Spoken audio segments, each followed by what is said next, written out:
Olá pessoal, estamos aqui no nosso terceira aula de Direito Processual Penal, a disciplina de Processo Penal 3 da FACAP, e essa é a nossa terceira aula gravada.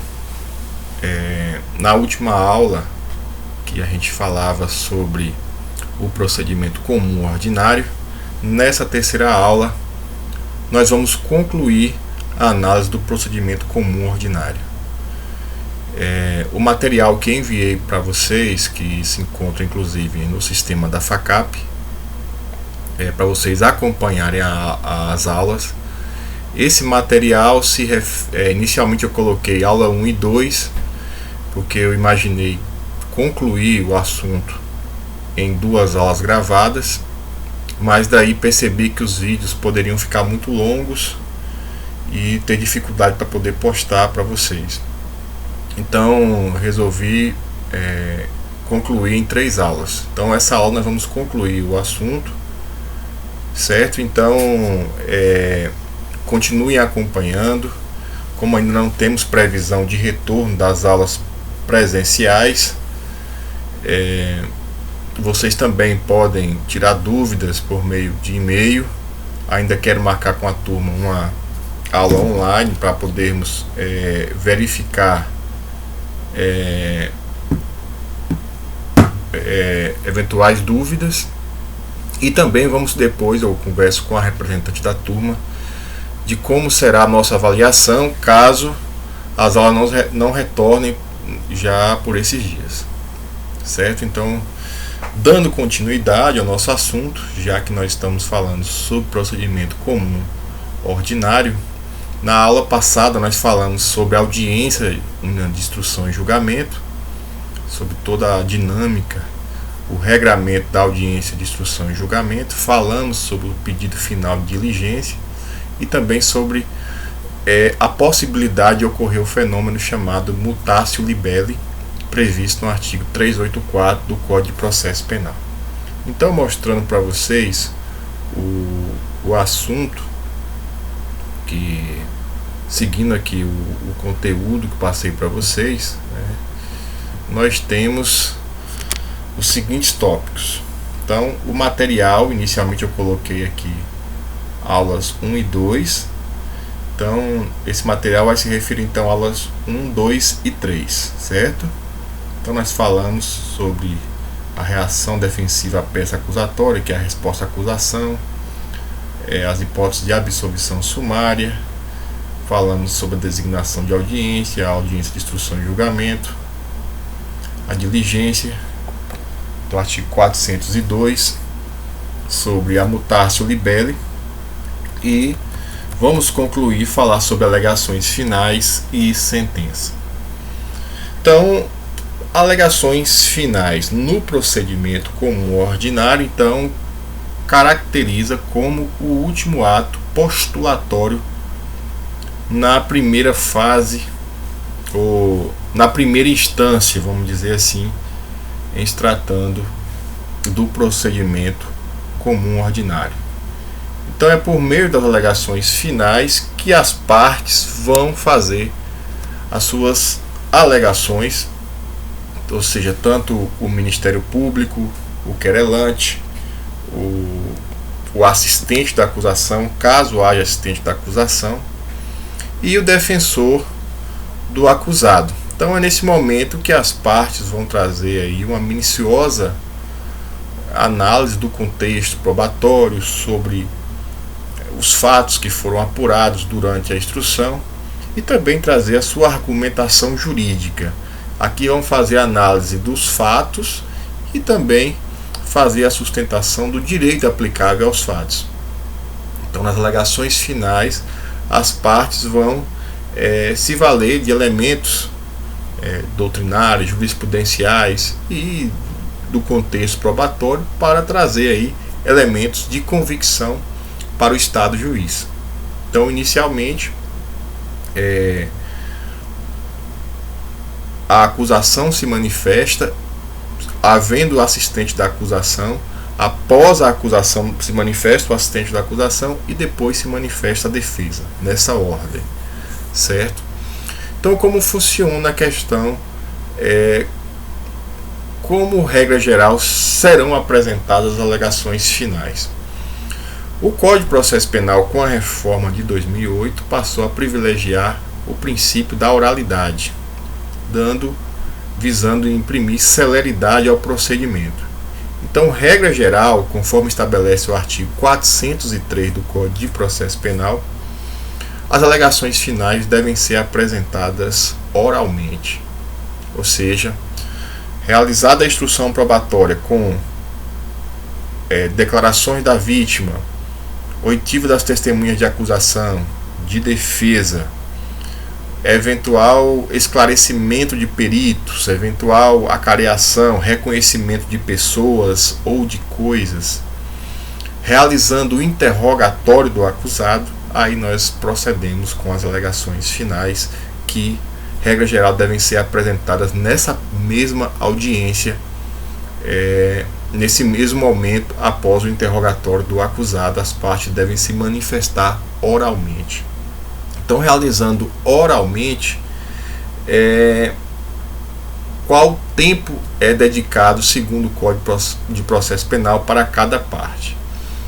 Então, veja, o Código de Processo Penal estabelece que para a acusação, seja o Ministério Público ou o querelante, ele terá o prazo de 20 minutos, prorrogáveis por mais 20 minutos para fazer a sua sustentação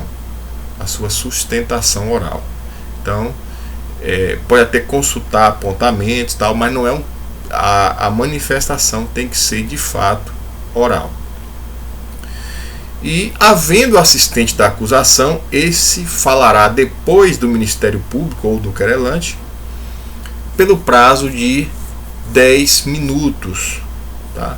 Ele terá mais 10 minutos para apresentar suas alegações. E esse tempo, caso haja assistente da acusação, esse tempo de 10 minutos também será acrescentado ao tempo da defesa. Porque a defesa, depois da acusação e do assistente da acusação, vai ter também 10 minutos prorrogáveis por mais 10 minutos. Caso haja assistente da acusação, ele terá ainda mais 10 minutos, ou seja, até 40 minutos neste caso. A regra estabelece também no parágrafo 1º que esse tempo de 20 minutos prorrogáveis por mais 10 conta de acordo, é um tempo para cada acusado. Então, se houver no processo 2, 3 acusados, cada um terá o tempo de 20 minutos prorrogáveis por mais 10, ainda que eles estejam, 2 ou 3 acusados, sendo defendido por um único defensor. E lembrando que essa regra não se aplica, por exemplo, quando um acusado tem mais de um defensor. Neste caso, continua valendo a regra de que 20 minutos prorrogáveis por mais 10. Então, havendo 2 ou mais acusados, esse tempo de 20 minutos prorrogáveis por mais 10 se refere a cada acusado individualmente. Tá? Então, se nós tivermos, por exemplo, 2 acusados no processo, a sua defesa terá 40, com mais 10 para cada um, 60 minutos, caso não haja assistente da acusação. Porque se houver assistente da acusação, teremos mais 10 minutos para cada acusado, que iria totalizar aí 80 minutos para a defesa. Então, só título de exemplo para que vocês consigam compreender. Então, a regra geral é que as alegações sejam apresentadas oralmente durante durante a audiência de instrução e julgamento, tá? Mas é possível que não aconteça oralmente, e as alegações serão apresentadas de forma escrita, que se chama de memoriais, tá? E quando é que isso acontece? Quando, em algumas hipóteses, primeiro, se o juiz deferir o pedido de diligência das partes.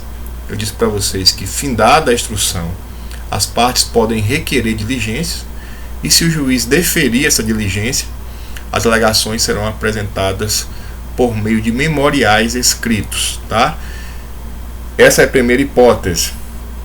A segunda hipótese é quando realizado o interrogatório do acusado por carta precatória, tá? Como a parte não tem como ter contato interrogatório durante a instrução, já que o interrogatório foi realizado por carta precatória, as alegações finais também serão apresentadas por meio de memoriais escritos. Então, se for o interrogatório realizado em outra comarca, que vai exigir a expedição de carta precatória, as alegações finais serão apresentadas por meio de memoriais escritos. Então, essa é a segunda hipótese em que nós não teremos as alegações finais orais.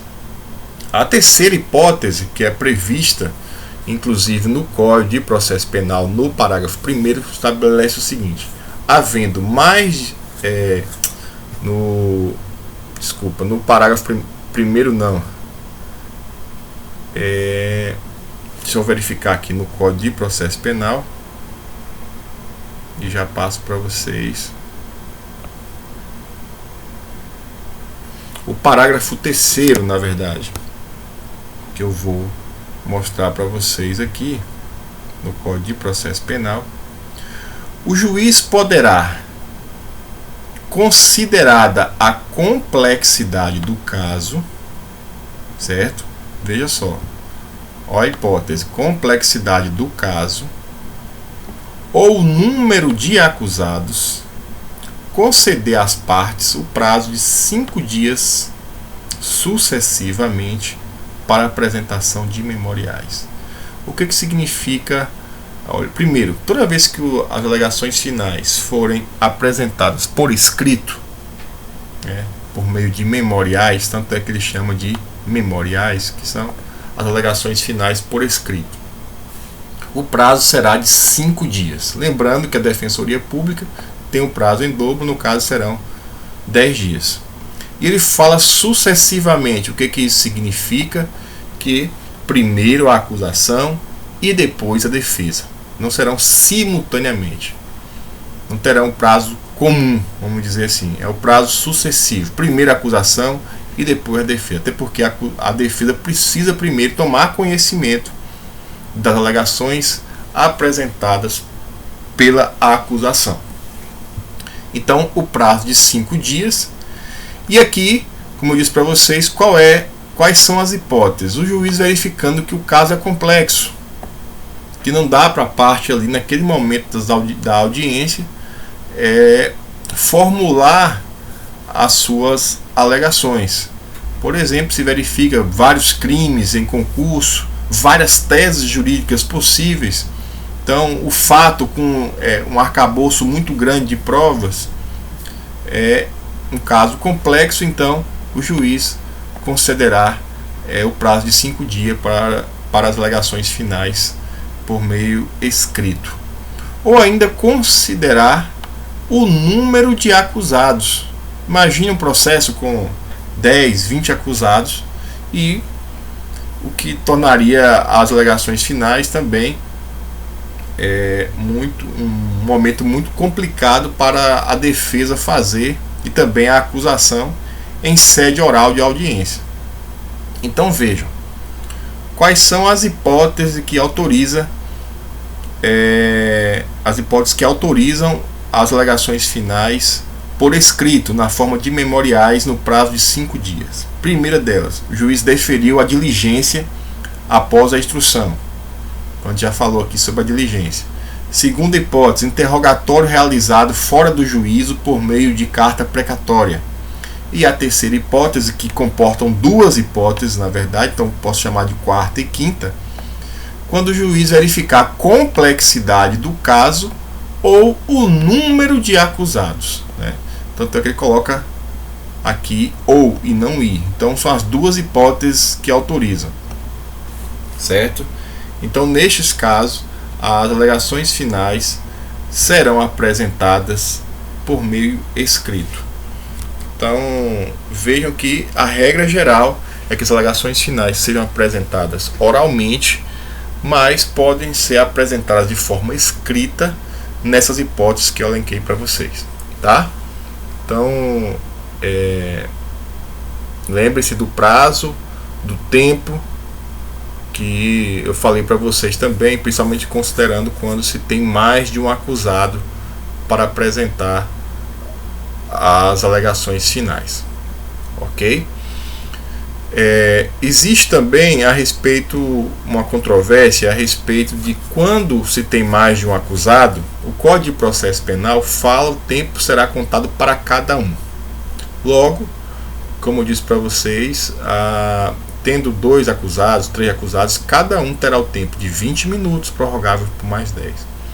A controvérsia é se esse tempo também vai ser acrescentado para a acusação.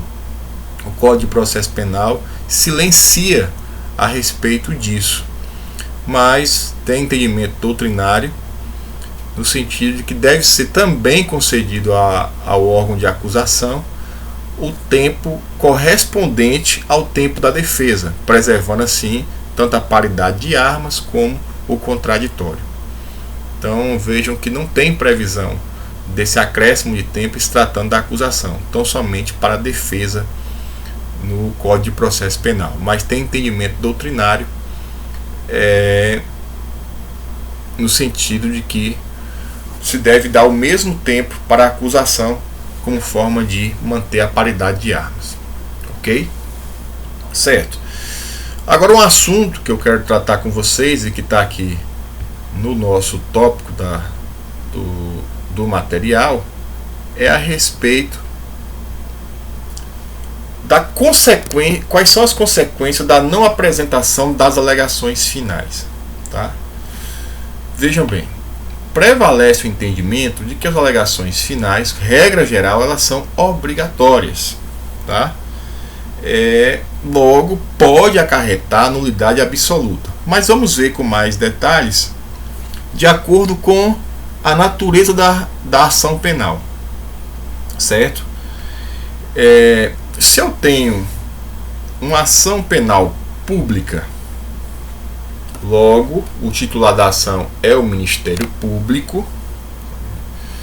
Veja que o Ministério Público não tem a disponibilidade da ação penal, certo? Ele não tem a disponibilidade da ação penal. Então ele não pode, por exemplo, desistir do processo. Não pode ser encarado aí como a desistência da ação penal.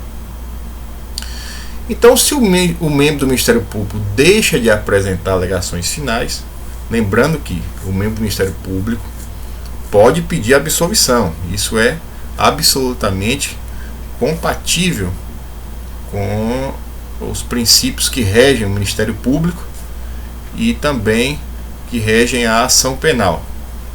Mas o que ele não pode é desistir.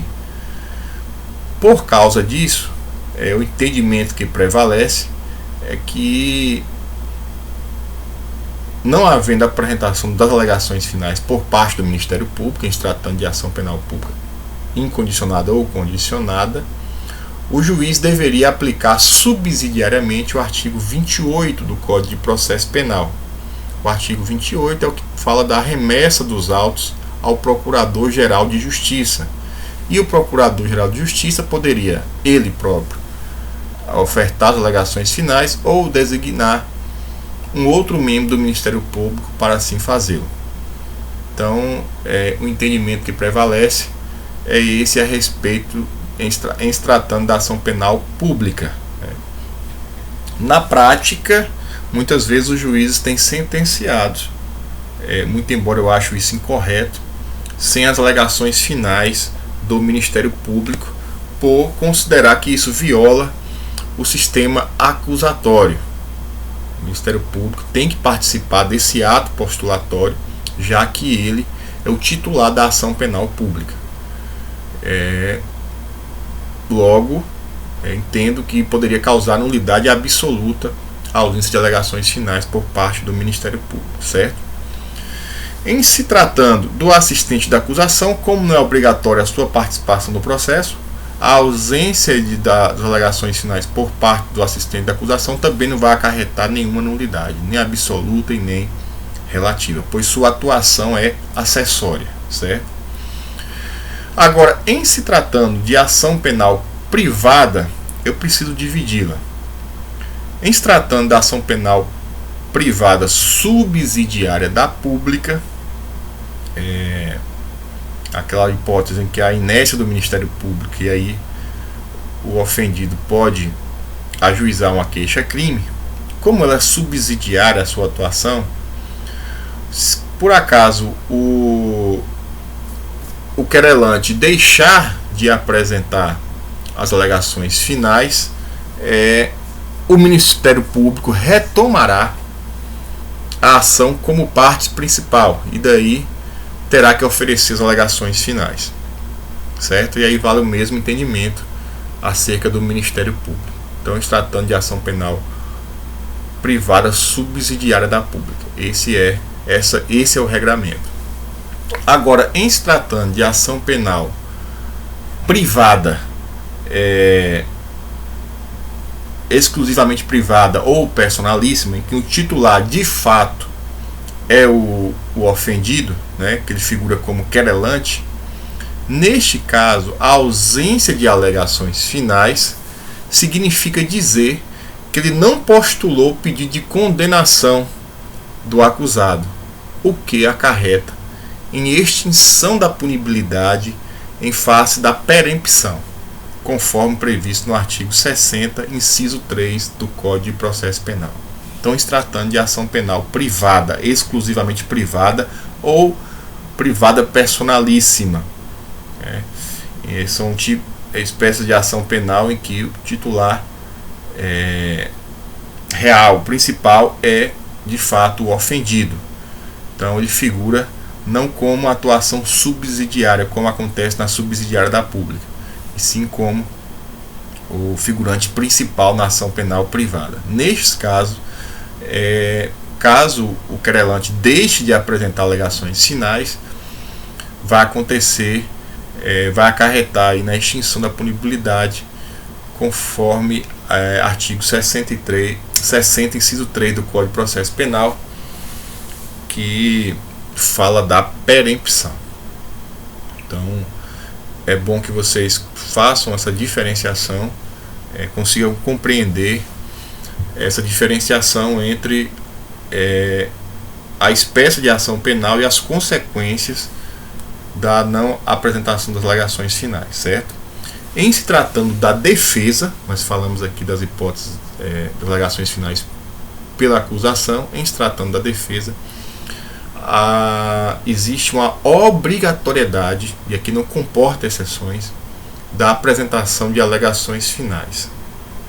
Então, se a defesa não apresentar alegações finais, por exemplo, o acusado tem um advogado constituído, o advogado constituído se mantém inerte ou renuncia ao mandato que lhe foi dado, o processo não pode ser julgado sem as alegações finais da defesa.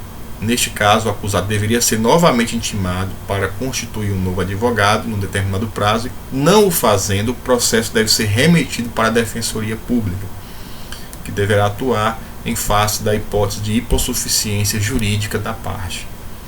Então, neste caso, não comporta exceções. Se o processo for sentenciado sem alegações finais da defesa, o que acarreta é a nulidade absoluta por ausência de defesa técnica, certo? Lembrando que as alegações finais só podem ser apresentadas por quem tem capacidade postulatória. Logo, o acusado, salvo se ele tiver capacidade postulatória, não pode apresentar alegações finais por si só. Entenderam? Espero que sim. E para concluir o nosso assunto, só vou colocar aqui para que vocês vejam o tópico que nós estamos, é sentença. Então, falamos sobre consequência da não apresentação das alegações finais. Lembrando que vocês acompanhem aqui o que eu estava dizendo, tanto no artigo 403, parágrafo caput, parágrafo 1º, parágrafo 2º e parágrafo 3º, e também artigo 404 e parágrafo único, certo? Então, o que acontece? Regra geral, a sentença, que é o momento em que o juiz vai apreciar a acusação e também a defesa para poder proferir uma decisão, seja condenatória, seja absolutória, precisa fundamentar, por óbvio, né, tanto a condenação como a absolvição. Também poderá declarar a extinção da punibilidade, poderá nesse momento reconhecer alguma nulidade. Regra geral, o Código de Processo Penal também estabelece que a sentença deve ser feita oralmente, já após as alegações finais, né? O juiz já deveria proferir na própria audiência, certo? Contudo, não sendo apresentadas as alegações finais durante a audiência, ou seja, não sejam apresentadas oralmente, o juiz terá o prazo de 10 dias para proferir a sentença. Esse prazo, caso não seja observado, não vai acarretar a nulidade do processo, porque não é um prazo chamado peremptório ou fatal, chamado prazo impróprio. O que pode acarretar é eventual excesso de prazo para o acusado que esteja preso preventivamente, caso a sentença não saia no prazo estipulado pela lei, que é de 10 dias. Mas não acarreta a nulidade do feito, certo? Então essa é a regra. E como já falei anteriormente para vocês, a regra geral é que o juiz que presidiu a audiência é que deve proferir a sentença. É o que se chama de princípio da identidade física do juiz. Então, o processo deve ser concluso ao juiz e ele que deve proferir a sentença. Mas, como eu disse, esse princípio comporta exceções também, como já disse, no caso de férias, substituições, licenças, o juiz substituto poderá proferir a sentença.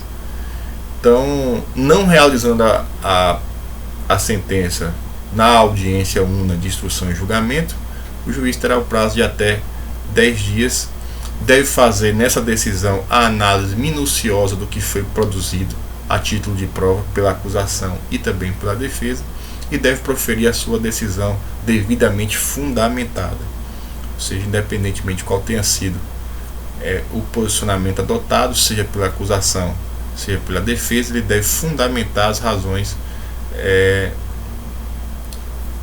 pelas quais está decidindo de uma forma ou de outra. Então, dessa forma, a gente conclui o procedimento comum ordinário.